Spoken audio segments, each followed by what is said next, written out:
Abdelmajid Tebboune a enfin prononcé son discours à la nation devant les deux chefs du Parlement au Palais des Nations à Club des Pins. Et dans son discours, voilà, il nous a expliqué que tout va bien. Tout va bien. Vous êtes des envieux et bonne année. Merci et bonne année. Tout va bien selon Tebboune. Tout va bien. Le pays connaît une dynamique, le pays connaît une croissance importante. En réalité, c'est nous qui n'avons pas compris ce qui se passe en Algérie. Le pays va bien, Abdelmajid Tebboune a un très bon bilan, il n'y a pas de problème en Algérie. En réalité, il y a deux conclusions. Ou Abdelmajid Tebboune est fou, ou nous sommes nous les fous. On est en train de vivre dans une réalité algérienne qui n'est pas la réalité, c'est une réalité de la troisième dimension, c'est une autre dimension. Ou c'est Abdelmajid Tebboune qui est lui-même fou. C'est pas nous les fous, et lui, il est déconnecté de la réalité, il vit dans une autre réalité, une réalité virtuelle. Il a un casque de réalité virtuelle, il voit un autre pays, c'est pas le même pays que nous voyons nous. Explique-nous, monsieur Tebboune, si c'est vrai, pourquoi nous avons des pénuries de pièces détachées, de pneus, des biens de consommation? Pourquoi? Si nous avons une production industrielle aussi forte, aussi importante, pourquoi on manque de tout? Pourquoi on a des bus archaïques? Et si on produit aussi fortement, pourquoi nos exportations hors hydrocarbures sont toujours faibles? Combien d'usines ont été inaugurées? Combien de zones industrielles ont été inaugurées? Quels sont les nouveaux emplois qui ont été créés par ces projets industriels? Qu'est-ce qu'on fabrique de nouveau? Abdelmajid Tebboune a enfin prononcé son discours à la nation devant les deux chefs du Parlement au Palais des Nations à Club des Pins. Et dans son discours, voilà, il nous a expliqué que tout va bien. En fait, pour résumer, le discours d'Abdelmajid Tebboune, il suffit d'utiliser une seule phrase. Tout va bien, vous êtes des envieux, et bonne année. Merci et bonne année. Voilà, Abdelmajid Tebboune, voilà ce qu'il a dit aux Algériennes et aux Algériens. On peut le résumer en une seule phrase. Tout va bien selon Tebboune.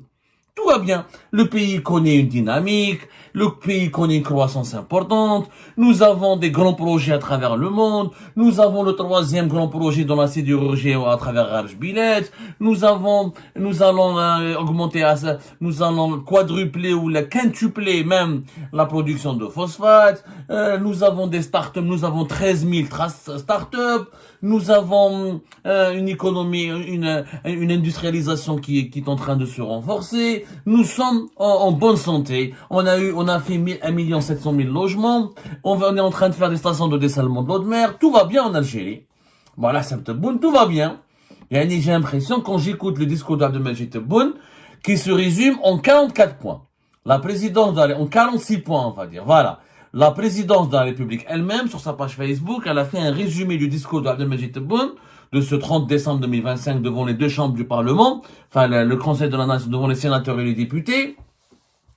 L'état de l'Union, c'est ça apparemment, c'est comme ça que le discours d'Abdelmajid Tebboune, il veut s'inspirer un peu de la tradition américaine, il veut appeler son discours l'état de la nation, l'état de l'Union, etc. Il y a 44 ou 46 points, tous des points positifs. Tout va bien. En réalité, c'est nous qui n'avons pas compris ce qui se passe en Algérie. Le pays va bien, Abdelmajid Tebboune a un très bon bilan, il n'y a pas de problème en Algérie. C'est vous qui n'avez pas compris que vous êtes des envieux. Abdelmajid Tebboune gala, l'image les réalisations positives de l'Algérie, voilà, des envieux. Il a dit lui-même. Donc la cérémonie elle avait débuté par la récitation des versets du Coran. Bien sûr, il faut utiliser la religion pour dire qu'on dit que la vérité, rien que la vérité. Le Saint-Coran, il a été utilisé. Ensuite, l'exécution de l'hymne national.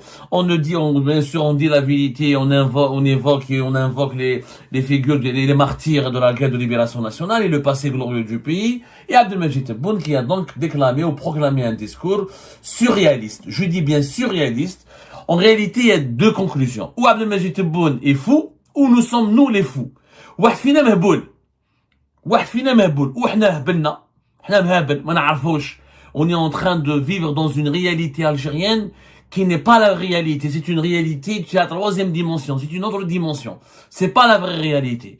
Ou c'est Abdelmajid Tebboune qui est lui-même fou. C'est pas nous les fous, et lui, il est déconnecté de la réalité, il vit dans une autre réalité, une réalité virtuelle. Peut-être qu'Abdelmajid Tebboune, il a un casque de réalité virtuelle, il voit un autre pays. C'est pas le même pays que nous voyons nous. Ce n'est pas du tout le même pays. Quand Abdelmajid Tebboune utilise des chiffres, il nous demande de les vérifier. On va tous les vérifier. Abdelmajid Tebboune, il dit que nous avons, l'industrie représente 10% de la part du PIB de notre pays. Il n'y a aucune source indépendante, aucune source sérieuse, aucune documentation sérieuse et scientifique qui démontre que l'industrie en Algérie, elle est passée de 5% de la richesse nationale annuellement créée à 10%. Ça veut dire que grâce à Tebboune, l'industrie algérienne le secteur de l'industrie a doublé sa participation à la création de la richesse nationale. Que le poids économique de l'industrie algérienne a doublé. Si c'est vrai, pourquoi nous avons des pénuries? Explique-nous, monsieur Tebboune, si c'est vrai, pourquoi nous avons des pénuries de pièces détachées, de pneus, des biens de consommation? Pourquoi? Pourquoi on manque de tout? Pourquoi tout est cher si nous avons une production industrielle aussi forte et aussi importante? Pourquoi on manque de tout? Pourquoi on a des bus archaïques? Pourquoi on est encore dépendant de nos importations? Et si on produit aussi fortement, pourquoi nos exportations hors hydrocarbures sont toujours faibles? Pourquoi les exportations hors hydrocarbures n'étaient à peine de 3,5 milliards de dollars en 2024? Et elles risquent d'être même pas 4 milliards de dollars en 2025. Donc si nous avons une production industrielle qui a doublé réellement, c'est vraiment l'industrie algérienne se porte aussi bien que le prétend Abdelmajid Tebboune. C'est-à-dire qu'elle pèse vraiment 10%. On l'aurait vu dans la réalité. Combien d'usines ont été inaugurées? Combien de zones industrielles ont été inaugurées? Quels sont les nouveaux emplois qui ont été créés par ces projets industriels? Qu'est-ce qu'on fabrique de nouveau en Algérie, dans l'Algérie de 2019 et qu'on fabriquait pas avant? Et quels sont les volumes de cette production industrielle?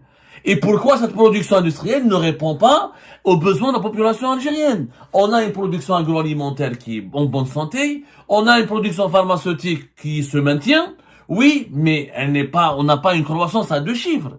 On n'a pas une croissance à 2 chiffres. Il y a énormément de biens de consommation que nous ne produisons pas. Les plus importants groupes industriels Condor, Civital, leur chiffre d'affaires avant 2019 était nettement supérieur à leur chiffre d'affaires d'aujourd'hui. C'est des chiffres d'affaires qui ont baissé de 30 à 40%. Dire que l'industrie en Algérie pèse 10% du PIB, c'est un mensonge. Il n'y a aucune preuve. Il y a un objectif. L'objectif d'Abdelmajid Tebboune était de porter l'industrie à 13% du PIB. Ça, c'est un objectif. Il ne faut pas confondre la réalité avec l'objectif. Quand on nous dit que l'industrie pharmaceutique, elle couvre 90% des besoins du pays, c'est ce que dit Abdelmajid Tebboune, 80%. Alors, il a dit, nous assurons plus de 80% de l'autosuffisance du marché en produits pharmaceutiques. Pourquoi il y a des pénuries de médicaments? Alors, pourquoi les Algériennes et les Algériens prennent et supplient leurs proches à l'étranger de leur envoyer des médicaments? Pourquoi à chaque fois qu'un Algérien part ou quitte le pays ou part à l'étranger ou renvient d'un étranger au pays, il ramène avec lui des sacs de médicaments? Et 80% de quoi? 80% de quel type de médicaments? En majorité, c'est des médicaments génériques. Dans les matières premières, sont toujours importés depuis l'étranger. Et c'est faux, ce chiffre, il est faux. On sait des études et des sources indépendantes parlent de 50%. On couvre 50% du marché. Des besoins, à l'époque de Bouteflika, on nous disait 70%. Déjà. Alors qu'il y a les traitements pour les malades chroniques se font rares et sont très très chers. Les médicaments pour les maladies les plus dangereuses, les plus virales, se font rares et très très chers.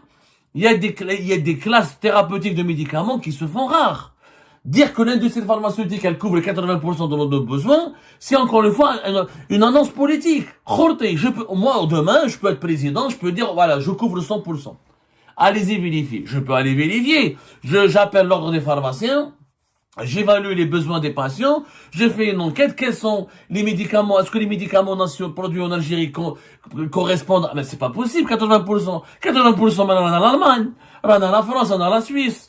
On a une grande puissance mondiale, maintenant, si on couvre 80% de nos besoins en médicaments, c'est complètement faux.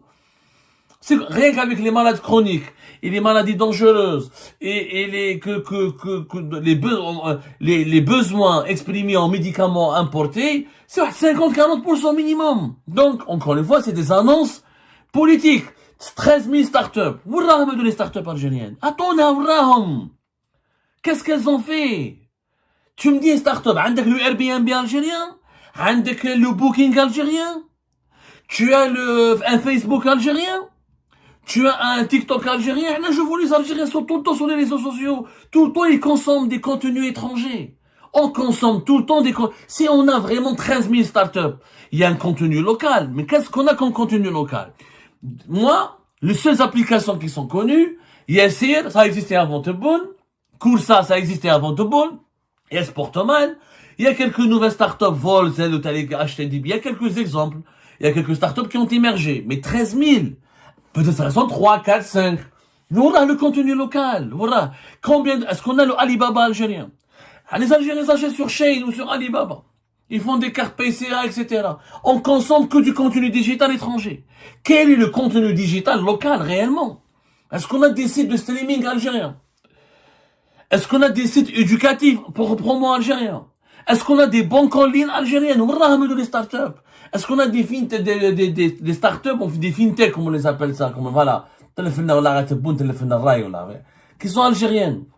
عطينا des exemples, مرونا هادو les startups, faites des reportages, ورونا هادو les startups, que font-elles, ces startups brillantes algériennes? Moi j'aimerais bien les voir, c'est 13 000, mais normalement on a كيما Israël, on est كيما Israël, ou l'Irlande, ou le Pays-Bas, la Hollande.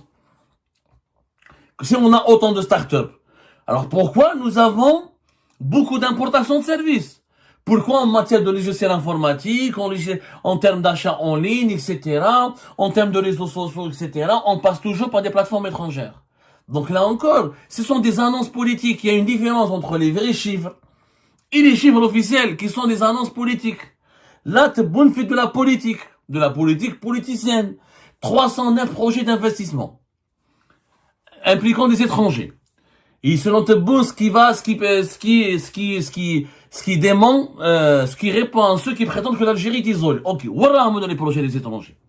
Il y a des Turcs en Algérie qui construisent des logements. Il y a des Chinois qui ont pris des marchés publics. Oui. Il y a des étrangers, des Américains qui ont pris des marchés aussi dans les hydrocarbures. Mais c'est pas des investissements étrangers. Un investisseur, c'est celui qui vient avec son argent, qui crée sa société en Algérie, qui recrute des Algériennes et des Algériens, et qui lance un projet de production de biens ou de services. C'est ça ce que c'est qu'un investissement. Pas un, et ça, est-ce qu'il y a 309 investisseurs étrangers? Tous les chiffres indiquent une baisse de l'investissement étranger en Algérie. Tous les chiffres. Maintenant, des investissements importants étrangers. Quand tu as un investissement étranger, à l'époque de Bouteflika, on a vu Orito, on a vu Cheesy, on a vu les Chinois, on a vu Sovac, on a vu Hyundai, on a vu Kia. À l'époque de Bouteflika, on voyait des compagnies, on a vu Coca-Cola, pas Coca-Cola, c'était avant, on envoyé des compagnies internationales qui étaient là. Dans le domaine agroalimentaire, on a envoyé Nestlé, on a envoyé Danone, on voyait des choses qui se faisaient, qui se réalisaient. Mais, moi, j'aimerais bien voir. Moi, j'ai envie que Tebboune ait raison. J'ai vraiment envie que Tebboune ait raison. Même, je ne le mens pas. J'ai vraiment envie que Tebboune ait raison. Mais c'est quoi? Selon les chiffres d'un organisme de l'ONU spécialisé dans les investissements, la CNUSED, les investissements étrangers sont 1,4 milliard de dollars. C'est très peu pour un pays de 50 millions d'habitants. C'est très peu. Très peu. Mais on peut faire la lecture critique pendant toute la soirée de toutes les annonces qui ont été faites par Tebboune. 1,7 million de logements. Oui, mais est-ce que c'est tes propres projets? Ça, c'est les programmes qui sont restants de l'époque de Bouteflika. Quels sont les nouveaux projets, les nouveaux logements que Tebboune a lancé lui-même? Il est où le programme ADL 3? Il est où? Je finis la DL 3. Dont Tebboune il a parlé. Tout le reste, oui, il y avait des programmes de logement qui étaient interrompus en 2019 et qui ont été interrompus en 2020 à cause de la crise de la Covid, du coronavirus Covid-19 et qui ont été relancés en 2022. Mais c'est des projets qui ont été conceptualisés, élaborés et budgétisés depuis l'époque de Bouteflika. Il y a certains projets de logement qui ont atteint un taux de réalisation de 50, d'autres de 20, de 30%, comme les stades de football. Le stade de Douira, de Berqi, de Tizi Ouzou, ça c'était les projets de Bouteflika. Tebboune n'a fait que les inaugurer. Les 1,7 millions de logements font partie du reste des 5 millions de logements que Bouteflika a voulu réaliser. De 1999 à 2018, Bouteflika a réalisé plus de 3 millions et demi pratiquement de logements. Ça c'est le reste du programme de Bouteflika. Ça c'est vrai. C'est le reste du programme de Bouteflika. Mais attends Tebboune, attends ton programme. Donne-nous ton programme. Attends ton programme. Moi, je voudrais savoir quel est le programme de Tebboune. Tout ce qui a été réalisé, tout ce qui a été prévu, tout ce qui a été lancé avant 2019 et qui a été bloqué à cause de la Covid, à cause de la pandémie en 2020 et 2021, et ensuite ça a été relancé en 2022. Donnez-nous, on aimerait bien savoir, les projets qui ont été réalisés par Tebboune lui-même. Il n'y en a pas. Il n'y en a pas. Tebboune a fait une gare à Djelfa. Tout ce que Tebboune a inauguré, vous allez trouver ces plans et qu'il a été budgétisé, ça a été prévu et ça a été mis sur la table à l'époque de Bouteflika. Raj Bilet, troisième mine au monde. Où sont les preuves? Elle n'est même pas encore en production. Au niveau des réserves, oui. Mais en termes de production, ce n'est pas la troisième mine au monde. C'est complètement faux. Au Brésil, en Australie, ailleurs en Chine, etc. Il y a des mines qui produisent beaucoup plus que Raj Bilet. C'est un projet, c'est un but. C'est un but. Mais c'est pas vrai. C'est simple, en fait. Tu peux croire que les Algériens ne vont pas vérifier. Il faut juste aller vérifier. Il y a l'intelligence artificielle aujourd'hui, يا جماعة. الناس عندها. الناس راهي تقرا يا جماعة الخير. الناس راهي تقرا، الناس راهي تخمم، الناس راهي تبحث، الناس راهي تبتكر. Les Algériens lisent, décryptent, regardent des vidéos, etc. C'est pas vrai. Il faut arrêter de mentir. Au niveau des réserves, oui. Au niveau des réserves, mais au niveau de la production. Au niveau de la production. Hasebni la production. Raj Bilet, c'est pour le moment inexploité. Oui, au niveau des réserves. Mais les réserves, c'est pas une réalisation, c'est pas tout bon. On est dans la nature, Rabbi Subhanahu, la terre, le sous-sol, appelons ça une intelligence supérieure, etc. C'est elle qui a donné des réserves importantes de fer en Algérie, de minerais. Mais ça, c'est pas une réalisation de Tebboune. C'est comme si Tebboune va nous dire, Hassim Saoud, c'est grâce à moi. C'est pas grâce à toi, c'est un héritage de la nature. C'est pas un héritage de la nature. C'est complètement faux. Donc, classement de la production, vous avez une mine de fer en Australie, Pilbara, vous avez le Brésil, Carajás, vous avez un autre complexe au Brésil, Minas Gerais, c'est tout. Mais pour le moment, Raj Bilet n'a pas du tout atteint ni le top 10, ni le top 15. Parce qu'elle n'est pas encore opérationnelle. Il faudra atteindre les 40 ou 50 millions de tonnes par an pour atteindre le top mondial. Et c'est pas possible. C'est pas possible. On sait tous que Raj Bilet ne va jamais être rentable. On le sait, on l'a démontré. Prendre du fer du fin fond du désert pour l'exporter depuis plus de 1000 km, voire je sais pas combien, des milliers de kilomètres, plus de 1000 km au nord, construire un chemin de fer qui va coûter plus de 6 milliards de dollars, prendre du gaz et du pétrole, de l'énergie qu'on aurait pu vendre en brut pour nous rapporter plus cher, je prends du gaz et du pétrole d'Adral pour produire du fer à Tindouf, pour l'exporter depuis Oran, pour ramener quoi? Pour ramener même pas 1,5 milliard de dollars, alors que ça va me coûter une dizaine de milliards de dollars d'investissement et de coûts. C'est le projet le plus nul, le plus contre-productif. On l'a démontré. Et je peux continuer, car je peux prendre point par point. Point par point. Quand Abdel Majid Tebboune parle de dialogue avec les partis politiques. Quel dialogue avec les partis politiques? Les politiciens sont emprisonnés, les opposants sont sous contrôle judiciaire, ou là emprisonnés, jamais l'Algérie n'a connu autant d'emprisonnement politique. Un dialogue avec qui? Tebboune dit que je vais dialoguer après la loi sur les partis politiques, mais il fallait dialoguer avant la loi. Normalement, tu dialogues avec les partis politiques avant de faire une loi. Et je peux continuer, mais tout est que mensonge et, encore une fois, une insulte à l'intelligence des Algériens et des Algériens. Les Algériens ne sont pas cons. C'est très simple. Pour savoir que nous sommes nettement pires qu'avant 2019. La valeur du dinar. Si on avait une production industrielle, des investisseurs étrangers, des projets, des mines importantes, des start-up importantes, pourquoi le dinar a perdu sa valeur de 43% entre 2019 et fin 2025? Pourquoi? On a calculé, on a fait les calculs. On a fait une émission. Le 30 octobre 2025, on a fait une émission qui était claire, nette et précise. On a expliqué comment le dinar, il a perdu 43% entre 2019 et 2025. Si tout allait aussi bien si tout était, si tout était bien comme dans le meilleur des mondes possibles, pourquoi le dinar algérien perd de sa valeur? Normalement, au contraire. La monnaie va se renforcer, le dinar va se renforcer, le dinar va prendre des moustaches, le pouvoir d'achat va augmenter, les salaires en Algérie, quoi? C'est les fonctionnaires. L'État, il a augmenté les salaires des fonctionnaires. Mais les salaires du vrai secteur économique, 64% des travailleurs en Algérie travaillent dans le privé. Eux, le salaire moyen national, il a évolué de 1 à 1,5%. L'inflation, elle a reculé parce qu'elle a reculé dans le monde entier. Parce que les prix des matières importées ou les prix des produits importés ont reculé. Parce que la crise énergétique et la crise économique suscitée par la guerre en Ukraine, elle a été classe, elle a été dépassée. L'inflation, partout dans le monde, elle est à moins de 3%. Et encore, les chiffres de l'inflation en Algérie, moi, je ne les prends pas au sérieux. Je vous donne un exemple concret. Prenons le mois d'octobre 2025. On nous dit, l'ONS, un institut gouvernemental, nous dit que, c'est l'Office national des statistiques, nous dit que l'inflation est de 1,7% entre novembre 2024 et octobre 2025. Ok? Mais, il reconnaît lui-même que les prix des produits agricoles frais ont augmenté de 3,3%. 43% du panier des consommateurs algériens, c'est des produits alimentaires. C'est les produits agricoles frais ont augmenté de 3,3%. Comment l'inflation est à 1,7%? Je continue.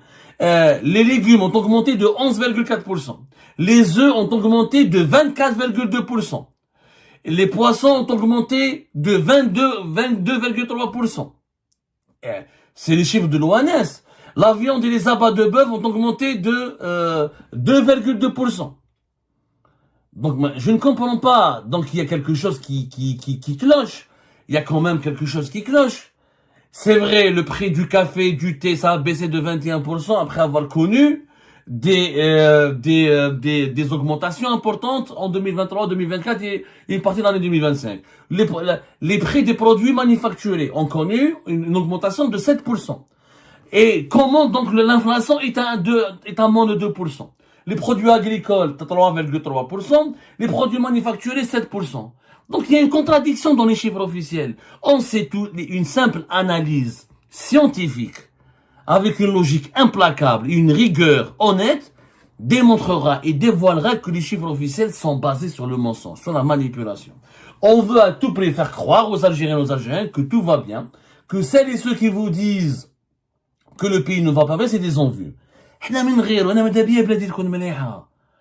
J'aurais aimé que le dinar ne chute pas, que les salaires évoluent à 3-4% chaque année, que le chômage disparaisse, que nous ayons des exportations hors hydrocarbures qui dépassent les 10 milliards de dollars, que nous avons une industrie qui fait 15% de notre PIB, où normalement un pays comme l'Algérie avec ses atouts, sa position géographique, on devrait comme les pays émergents, l'industrie devrait représenter entre 20 et 25% de notre PIB. J'aurais aimé qu'on réalise tous ces objectifs, ou j'aurais aimé décrire et raconter ces vérités-là, ou plutôt décrire et raconter ces réalités-là. Je peux pas mentir. Je peux pas mentir, ce n'est pas avec le mensonge. Et ben voilà, c'est la fin de cette vidéo. Je vous remercie toutes et tous, comme d'habitude, pour avoir suivi la vidéo jusqu'à la fin. N'oubliez pas de nous laisser vos commentaires et vos réactions sur le sujet de cette vidéo et de partager le contenu si ça vous intéresse. Et je tiens toujours à remercier nos abonnés et les personnes qui réagissent de façon régulière sur nos vidéos et qui nous suivent et qui nous laissent des commentaires. Donc merci beaucoup pour votre dynamisme et pour votre sens de partage et de discussion. Donc voilà, sans vous, ce contenu n'a pas vraiment de valeur sans cette communauté qui ne cesse de s'accroître. Donc merci beaucoup et à la prochaine dans une nouvelle vidéo. Au revoir.